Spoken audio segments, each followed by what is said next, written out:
బులెటిన్లో మరో breaking news చూస్తున్నాం. 600కు పైగా వాహనాల భారీ కాన్వాయ్తో హైదరాబాద్ నుంచి సోలాపూర్కు బీఆర్ఎస్ అధినేత తెలంగాణ సీఎం కేసీఆర్ రావడంపై ఎన్సీపీ చీఫ్ శరద్ పవార్ ఘాటుగా స్పందించారు.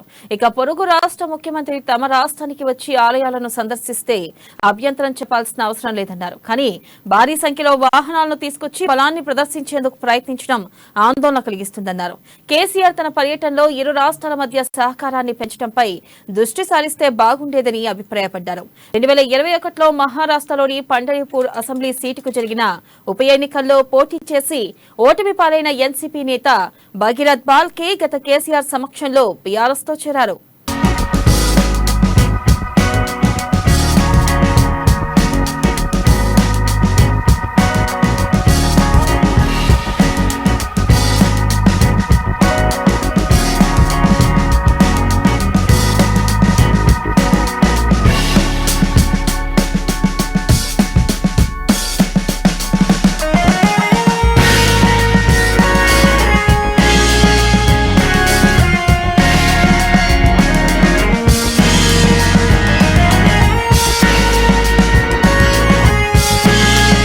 బ్రేకింగ్ న్యూస్ చూస్తున్నాం. 600కు పైగా వాహనాల భారీ కాన్వాయ్తో హైదరాబాద్ నుంచి సోలాపూర్కు బీఆర్ఎస్ అధినేత తెలంగాణ సీఎం కేసీఆర్ రావడంపై ఎన్సీపీ చీఫ్ శరద్ పవార్ ఘాటుగా స్పందించారు.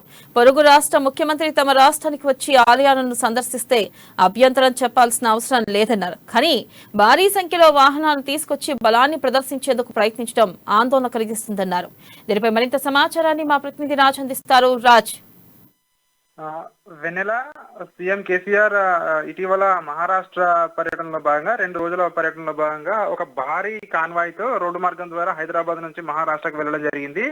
అయితే ఈ పర్యటనపై మహారాష్ట్ర రాజకీయ నాయకుల నుంచి, ముఖ్యంగా రాజకీయ పార్టీల నుంచి అయితే విమర్శలు వస్తున్నాయి.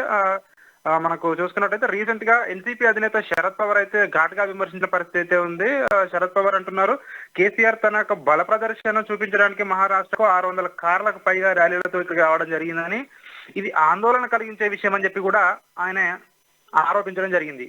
అయితే కేసీఆర్ వాహనాల సంఖ్య పరంగా పెద్ద బలాన్ని చూపించడం అయితే ఇది ఆందోళనకర కలిగిస్తుంది. అయితే కేసీఆర్ అలా కాకుండా 2 రాష్ట్రాల మధ్య సత్సంబంధాలను పెంచే విధంగా ఆయన పర్యటన ఉంటే బాగుండేదని చెప్పి కూడా ఆయన సూచించారు. అలాగే కేసీఆర్ ఏదైతే ఆలయాల పర్యటన అవి దర్శనార్థం వస్తే మాకేమి ఇబ్బంది లేదు, కానీ 2 రాష్ట్రాల మధ్య ఏదైతే సత్సంబంధాలు కాకుండా రాజకీయ పరంగా ఒక బల ప్రదర్శన చూపించడం అయితే ఆందోళన కలిగించే విషయం అని చెప్పి కూడా ఆయన అనడం జరిగింది.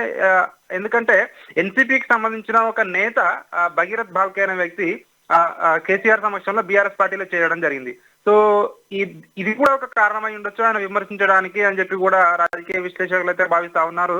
ఈ భగీరథ్ బాల్కే అనే అతను తన తండ్రి భరత్ బాల్కే చనిపోయిన తర్వాత ఆయనకు ఉప ఎన్నికల్లో టికెట్ ఇచ్చారు ఎన్సీపీ నుండి.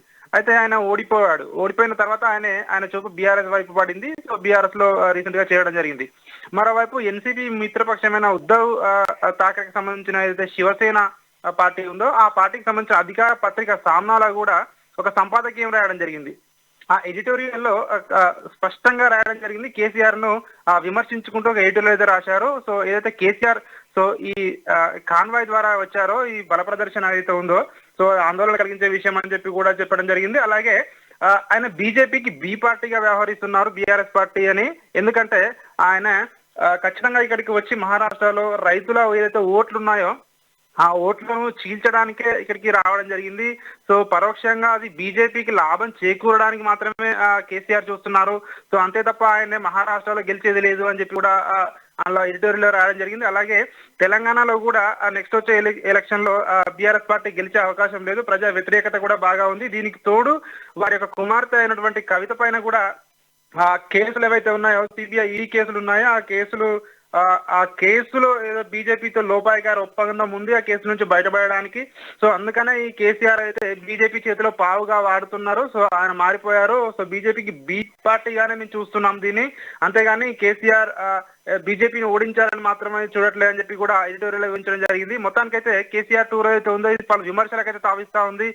దీనికి తోడు ఇతర పార్టీలు అంటే ఉద్ధవ్ ఠాక్రేకి సంబంధించిన ఉద్ధవ్ ఠాక్రే వాళ్ళు విమర్శిస్తా ఉన్నారు. ఇటు ఎన్సీపీ పార్టీ వాళ్ళు విమర్శిస్తున్నారు, ఖచ్చితంగా బీజేపీకి బి పార్టీ అని అంటా ఉన్నారు.